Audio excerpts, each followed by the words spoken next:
You're listening to The Art of Imperfect Adulting. I'm your host, Amy Stone.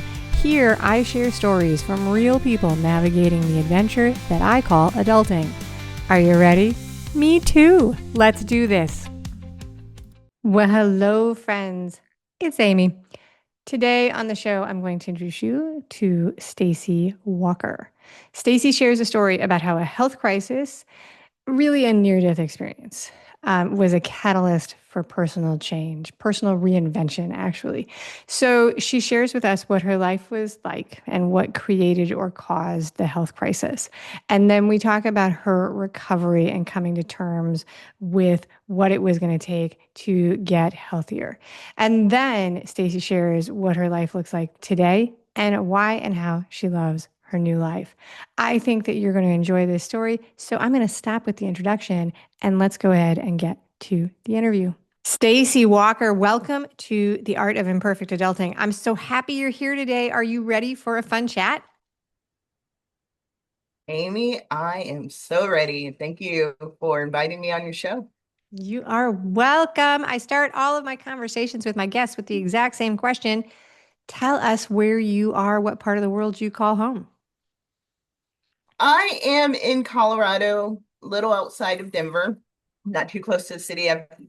We've lived here for about, when we moved here in 2016 and used to be in Texas Ah, most of my very life. So I love it origin, here. originally from Texas, now you're in Colorado.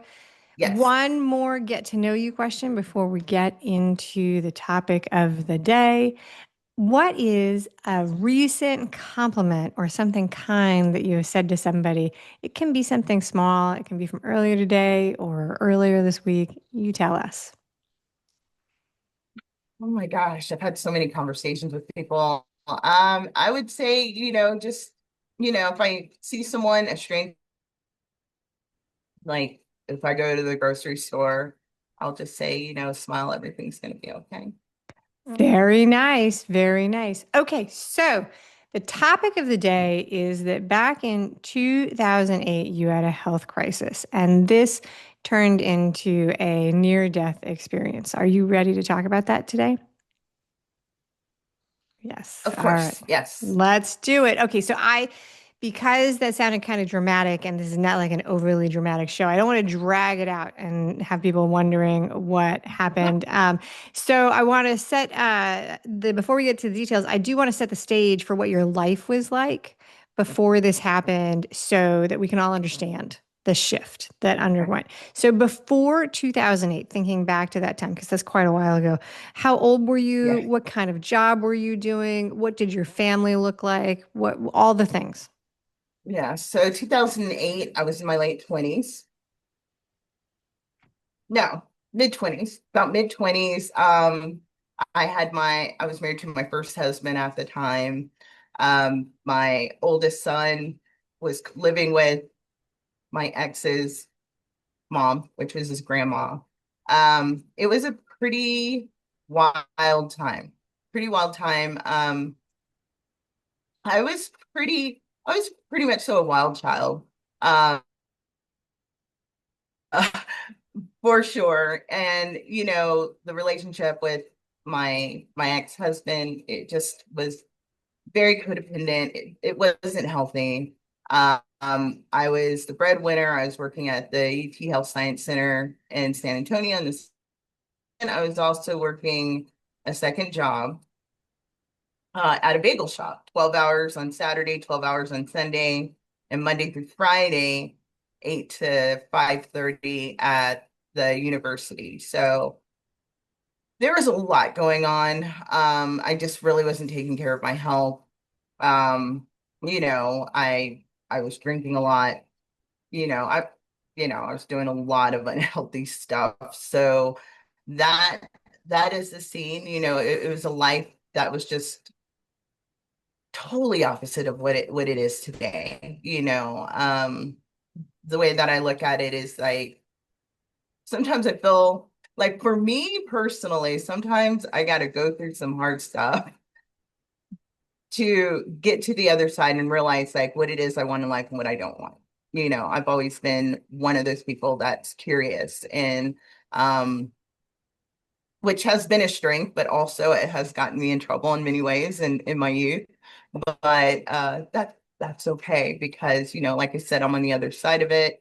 Lots of lessons learned, and it's just helped me be more content with who I am, what I want, what my vision is, and then also the type of people I want in my life. So during that time, I was lost. I would say I was pretty much so lost, no direction. Um, and it was only until I almost died that everything changed. That is a major wake up call. I mean, on one hand, I would Yeah. say in the mid 20s, you're still very young. Yeah. And my mid 20s, that was also a time of a lot of fun and a lot of experiences, not a lot of great decision making all of the time, for sure. Oh yeah. So I love that you set the stage that way and that you're open with us about that. It's the funny thing about curiosity and experience is there's a lot of pressure to go through life and not make mistakes, but a lot of times you can't learn anything until you try something and mess it up. And so it's this challenge between try stuff, Yeah. but don't make too big of mistakes because they can really, you can pay a price. In 2008, tell us what happened with your health. So I was having this huge pain, like top of my shoulder. Um, and I was functioning, I was going to work, I was doing all the things, and I shouldn't have been because what happened was that um, my liver wasn't getting rid of the toxins that I was breathing, touching, eating. So my body like became septic. Oh, wow. And yeah, and the pain, it first started with the pain, from my liver. I didn't know what it was at the time because I wasn't thinking my liver and the pain up on my shoulder were connected. It just did not dawn on me because I never knew anyone that would have problems with their liver. So the second sign was I know this is TMI, but it could help somebody who may not know, but my urine was like dark tea color. And that freaked me out, and then, I did not realize the severity of the situation until like a week later. Like I went like this for a week, Amy. And finally, I went to the hospital one day because I woke up and I literally felt like I was dying. It's a feeling like you just know. You just know, like intuitively, I knew my body was shutting down. It thing like reality like shifted in a way to where it felt like I was drifting away. That's why I was like, you know what, I'm dying. I need to go to the hospital. I need to go to the emergency room. So when I went to the emergency room, they did all the tests. My doctor like was actually upset with me. He was like, why didn't you come in here sooner? He said, if your enzyme levels were just a few hundred, whatever the measurement, how they measure it was higher, I would have died. So I was probably like 1 or 2 days away from death. So Yikes. intuitively, yeah, Yeah. yeah, yeah. So he gave me a choice. Either I could, oh, you know what? Let me backtrack. Okay, what I discovered when I was in the hospital is that I have a small liver, so it has to work harder to get rid of toxins. And since I wasn't the healthiest at the time, I was consuming substances that weren't great for me. And that really contributed to, my liver starting to shut down. So my doctor gave me a choice, either stay at the hospital and recover or go home on bed rest. Of course, I'm going to choose to go home and get on bed rest and get better because who wants to stay at a hospital? My Sure. parents, you know, used to work in the medical field. They're retired now. And most people, a lot of people that go to the hospital don't end up coming out of there, especially if there's something severe. So I just did not want to do that. And Plus, I thought, oh, I'm going to bounce back in a couple of weeks, naive 25-year-old thinking I was going to bounce back because I'd never experienced any type of health issue like that. So I just really did not realize the severity of the situation. So I went home, got on bed rest. I had to, use up all my sick leave, pay time off, so I would still have my job at the UT Health Science Center. It was like the dream job. Yeah. Um, for most people, it really wasn't mine, but I thought that's just what I was supposed to do at the time. And we'll talk about that in a little bit about like if you like. But anyway, I went home, got on bed rest, started recovering, and this is a Cliff Notes version. Like it took almost a year, Amy, for me to start feeling like myself again. So So in that time period, oh, go ahead. So I have a question. All right. So that Yeah, we so you discovered when you were in that you do have a smaller liver, but you were putting, your lifestyle was putting strain on your liver is also one of the things that was going on. I'm not a doctor or an expert, by any stretch of the imagination, but was this just fast food and, 25-year-old binge drinking, or was this like a significant out of context, like just sort of, alcohol, substance use? Like what were the things that, if all you of the want to above. share?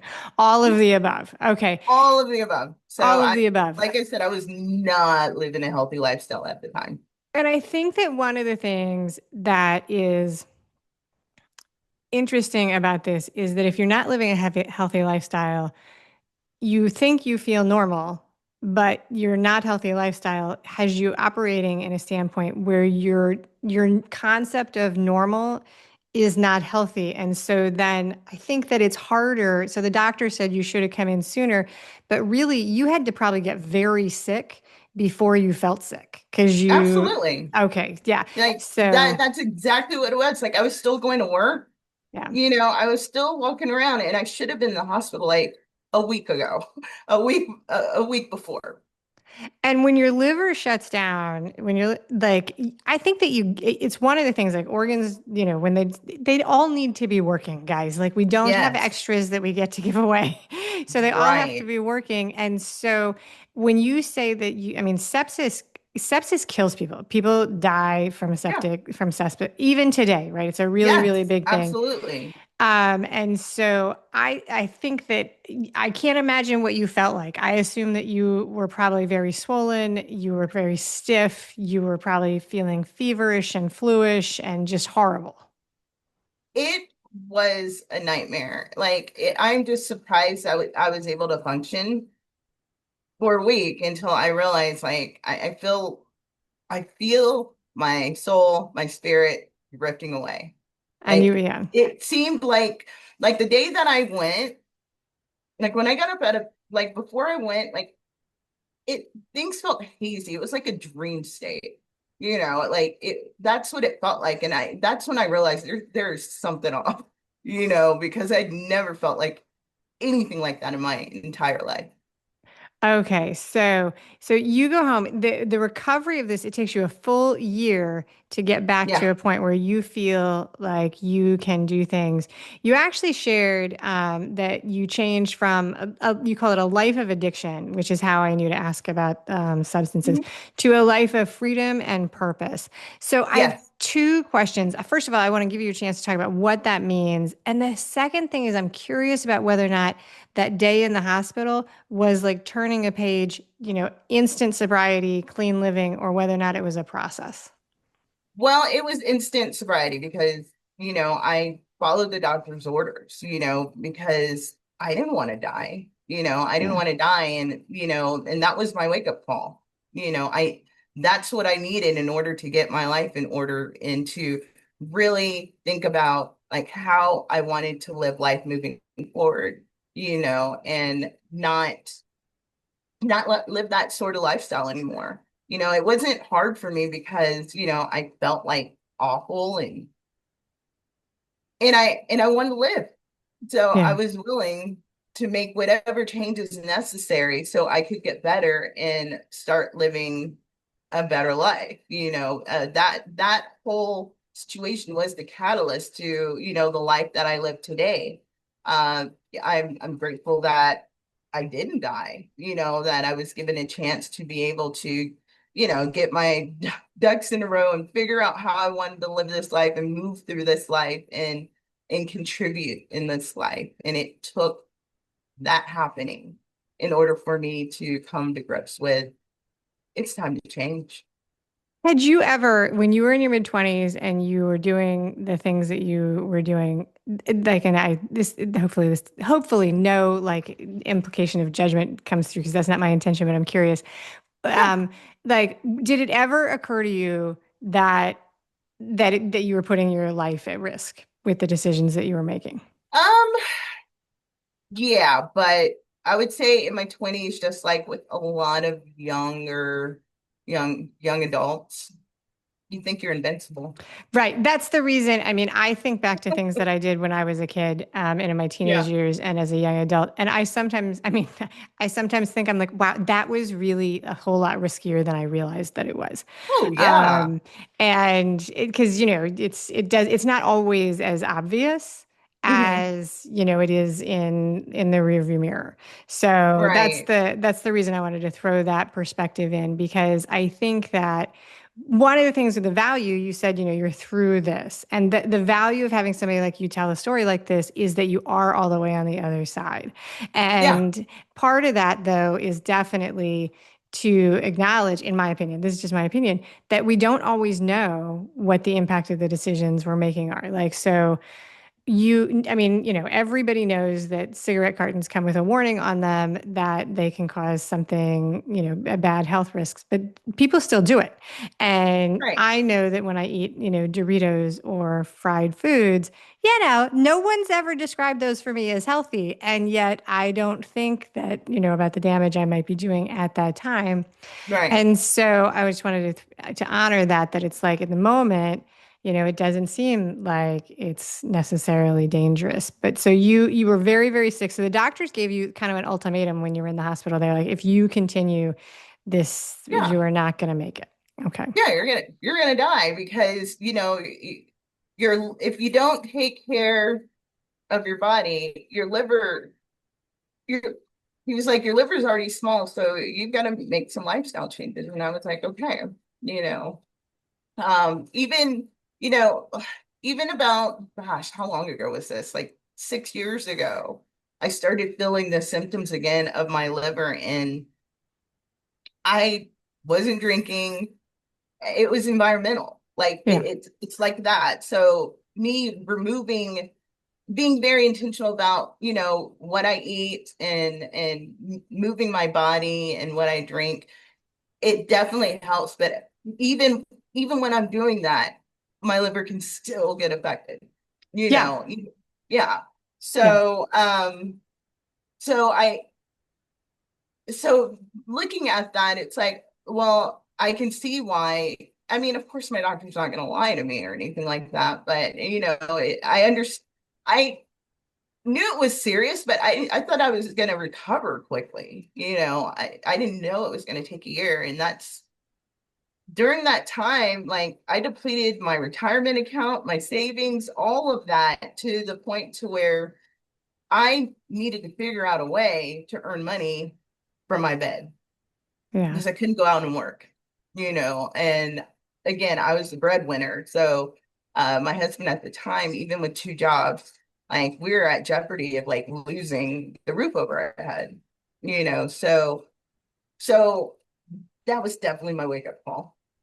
All right. So you're very, very sick. Your doctors tell you you've got to make a change. Yeah, You're married. Are you able to keep the job and go back? Are you on like basically bed rest for an entire year? Like have to stay yeah, home or okay. All right. So stay that's at home. I did have a job, but I ended up resigning because I started my own. I ended up finding a way to make money from my on your bed, own. and Yeah. that's also the catalyst to the life that I live today that I didn't even think was possible. Very good. So, what are some of the actual day-to-day changes that you made as a result of this very scary health crisis that, and the doctor's telling you that you could die? So, what are some of the Okay. things that you changed?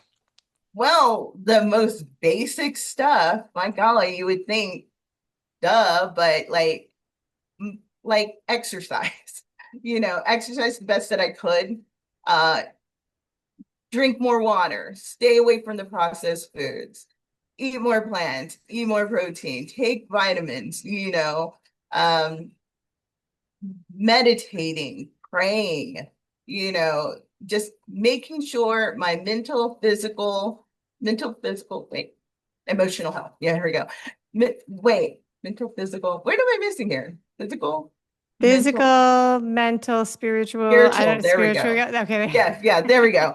Um, that I was prioritizing those because I had a lot of time on my hand. Yeah. And I was open to any way to help me go through this because going through that time, I mean, my life got flipped, so I could not live the old version of myself anymore, so that was a lot to process. And then coming to grips that I wasn't better in 2, 3 weeks, this went on for a while. So, um, just taking better care of myself, um, realizing like what it is that I want, because, I was raised in a family to get an education, get a career, stay in that career until you're retired. And that never sat right with me. Um, so I just had a lot of time to think about It how I wanted really, to live life moving forward. it really is a long time a year. A Yeah, year is a long time. And this is a dramatic shift. So you were working two jobs that were both out of the house. So all just really, really hustling and doing all the things. You get very, very sick. The rug is like pulled out from underneath you. You go from going from job to job and busy, busy, busy to home, home, home and healing. So yeah, probably a lot of time was probably spent healing because it takes yeah. a lot of work to do that. But then you don't have the places to go anymore. So you've got time to think about what you want to be and be intentional about those kind of things. Okay, so a lot has changed in your Mhm. life between then and now. So you realize that, and you've got a lot of motivation to change these things. I asked you to describe your life in your mid-20s, what it looked like, and you shared with us, but like what it was like before this happened. Now I'm going to ask you to share with us what your life looks like today in comparison, so that then we'll have both sides of it. What does life look like for you today? My gosh, my life, I love it beyond my wildest dreams. I have my own business. I have another son, wonderful husband. We live in one of our dream destinations. Still make my health a priority. Still take care of my mental, physical, and spiritual health every single day. I'm at more peace. I'm very intentional about how I spend my time because, you know, I'm closer to the end of it than the beginning of it now. So I'm very, very intentional about that. Um, I've always loved helping people. So my business is a way to provide value to the world, to the people who are receptive to my message. And um, I think of my business, I think of my business as the ultimate form of creative expression, you know. Um, it's freeing to me. I'm challenged in ways that I like to be challenged. Um, I live a life that a lot of people don't even think is possible because I didn't even think it was possible back in my 20s. So being able to um, have the freedom to earn as much income, have a spacious calendar as much as I want so I can spend quality time with my family, having better relationships with my family because I really didn't have that in my 20s because, like I said, I had a wild hair up my butt. So my parents weren't loving that, at the time, but our relationship is so much better. I love myself even more every single day, and that causes a ripple effect to the people that I interact with in everyday life and in my household. have a great connection with God, source, all of it, and also I just love being able to connect with people from all over the world, like you having a conversation like you, like I never thought that any of this was possible or that I would even live this type of life, like back in my 20s. Like, All right, so let's go. I want to go back yeah, and talk about 20-year-old you that was going yeah, through this experience, 25-year-old you that was going yeah, through this yeah, yeah. experience. When this was happening, okay, so you were a wild child. You were doing some exploratory things. You were in all the things. When you get sick, what kind of support did you have in this process? Like, and you mentioned that when you were in your wild phase, it was hard on your relationship with your parents. And Yeah. so when this happened, how did that how did the recovery and the illness show up in your relationships? Well, I really didn't have their support. I actually found support online, which is crazy to think. Back in 2008, it was like the Wild West, but there were forums, which are like little chat rooms for those of you who don't know, who are who are like, what are forums? But I started building community with people online, Okay. and that was the thing that helped me get through all of that and to help me see what was possible. That's when I met my first business mentor, and she opened my eyes to so many possibilities. And she didn't think that, my big audacious goals were ridiculous or not attainable. She helped me see that, yeah, it's possible. So that's the support I had during that time, and I still have to this day. And of course, I have my own community, and then on top of that, my family. So a heck of a lot more support, an abundance of support compared to back then. But the key thing is that I found support in the way that I needed it, so I could get out of my own perspective. So I think that's I really think that's the most interesting. important. I think it's really Yeah. interesting because, like, right now in 2025, I don't remember if it was like that in 2008, but there's a lot of pressure that online community and screen time and various ways of connecting online are destructive and not helpful. Mm. I'm sure that lots of parts of that are true. Like, I have very limited patience for some parts of the internet for sure. Yeah.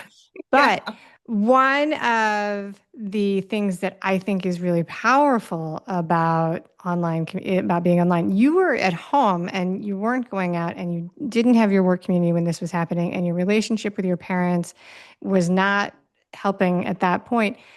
That you found an online community, that's an amazing way to find community. And it is something like now in 2025, you can find if you have a very, very, very specific, thing that you want, a hobby or a quirk or whatever, you can find people all over the world and create community that is limitless. Yeah. Limitless. It's really an amazing thing. And I think that sometimes those of us who are out there on the interwebs get a bad rap, so I will speak up on behalf of that every once in a while. Okay, so this is not a great question. And to every interview I do, I have at least one question that when I write it, I'm like, I don't know if this is a good question, but we'll go ahead anyway.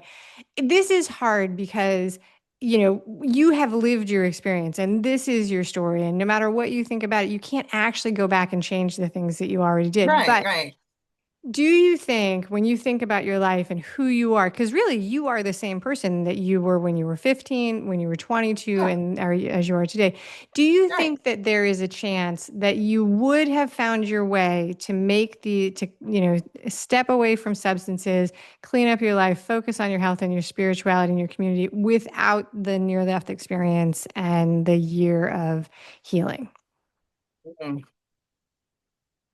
That's a great question. I'm not And sure it is a good question, but answer it anyway. I think it is. I think it is because it gives you something to think about. Like, so I know there's infinite number of ways that we can get to the same destination, but I think without those experiences, I don't think I probably wouldn't have gotten here. Yeah. Those experiences taught me something.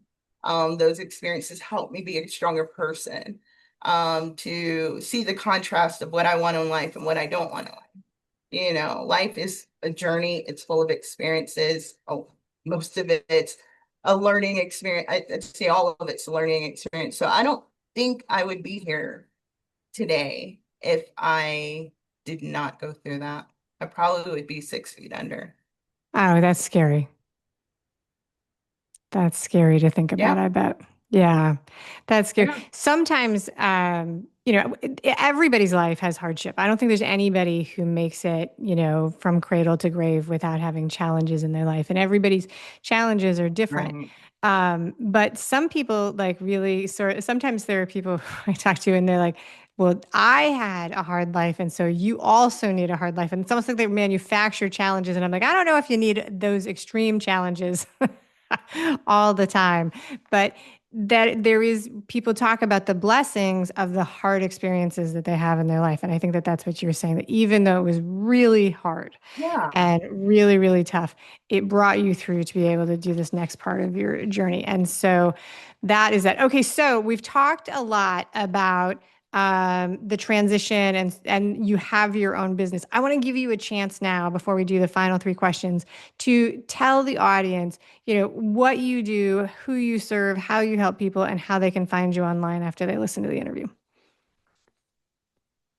Yeah, so I'm the founder of Unleash Your Ambition, and I'm a digital marketing expert, consultant, coach, mentor, and a business mentor. And I help people specifically who have coaching, consulting, or course businesses build a six-figure foundation, six-figure plus foundation that's aligned with their mission, vision, and personality. And how we do that, I have a marketing and sales process that you that you can use, that you can play in according to your vision, mission, and personality. So it's not cookie cutter. It's very unique to your vision and how you see yourself serving people through your business. So it's very unique. It's the foundational stuff that every successful business has, and just being able to create a streamlined marketing and sales process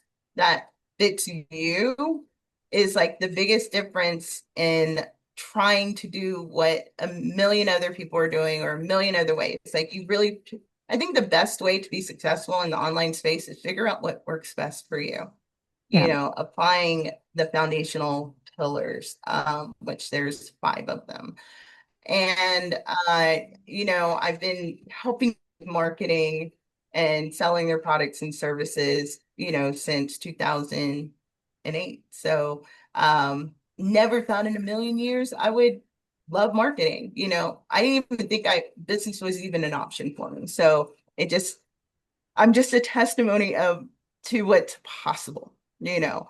Um, and what was the next thing? So tell us your website, and then I'll share the offer that you have for the audience. Oh, absolutely. My website is unleashyourambition.com.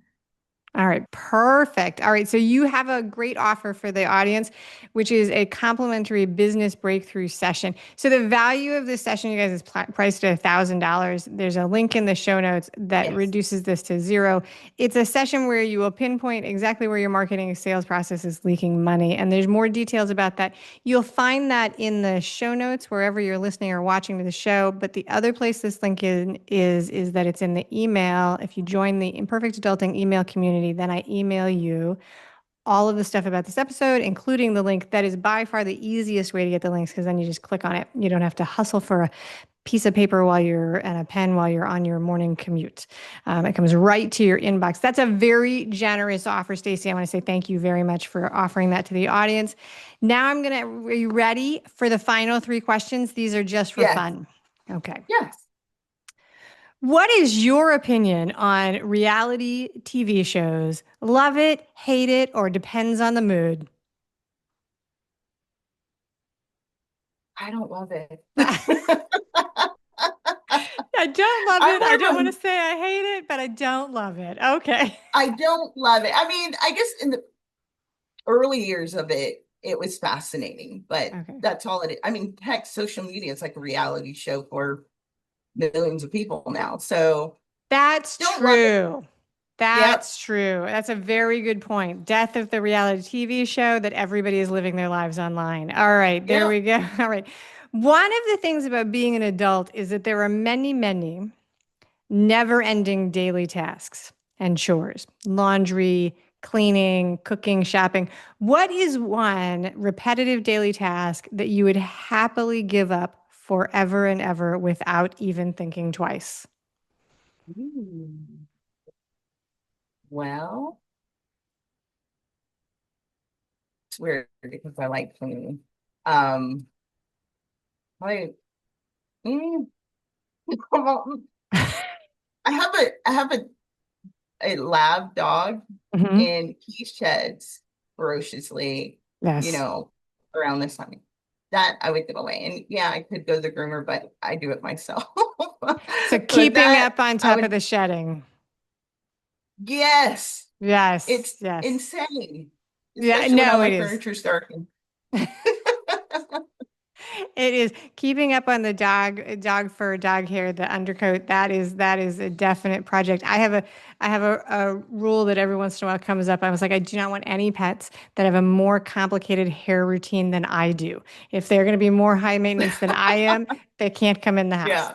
That's my rule. All right. So when it comes to an indulgent snack or a treat, like something that's a reward, do you prefer snacks that are sweet, like candy or cookies, something salty, like chips, or something else altogether? I love dark chocolate. Dark chocolate. Many, many years ago, I was on a road trip with a friend of mine and we stopped and we got chocolate. And he was like, dark chocolate is healthy and it's delicious. And he got like dark chocolate that was like 90% cacao in it, right? And so he passes it out to all of us that are in the car on this road trip. And we're all like, I mean, it is not delicious. It is bitter at that point. It's like baker's chocolate. No. We're all like, Yeah. oh, this might be delicious. I mean, this might be healthy, but I do not, this is not Hershey's milk chocolate. So very, Yeah. but Yeah. dark chocolate is fantastic. That's it, Stacie Walker. Thank you so much for being a wonderful guest today on the show. Thank you for having me. It's been an honor. Thank you for listening today. I hope that you enjoy the show. And before I go, I want to encourage you to become a bigger part of the conversation. Obviously, subscribe wherever you're listening to the show. Listen to more episodes. That'd be great. Again, please write a review and tell your friends about the show. That truly is a great help for getting the show in front of new people. Okay, but more fun for you yourself, head over to imperfectadulting.com and join the email community. You'll get some free stuff right away, and that way you'll begin to get the emails about the podcast. This includes the links for the special offers from the guests, and it's the only way to get that. Also, if you aren't in the mood to listen, I actually include an article directly in those emails. Whee! Now, if you love this and you crave more time with me, Amy, as a coach, a mentor, or just adultier adult, numero uno, check out The Village. If you have a story you want to share with the listeners, I'd love to hear from you. I have an open application. Just let me know you want it. And that's a wrap for today. Until next time, remember, the journey is the destination. Ralph Waldo Emerson said that, not me. Well, until just now, I did just say it. But what I want you to hear today is that if your adulting journey isn't going the way you expected, that may not mean that you're lost. It may just mean that you're on your way. This is Amy Stone, signing off.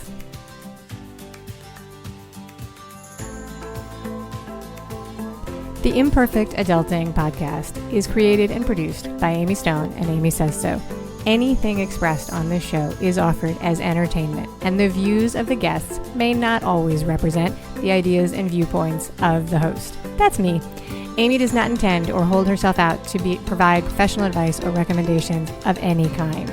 In the end, you and you alone need to make those kinds of decisions based on your personal and individual situation, needs, circumstances, and comfort level.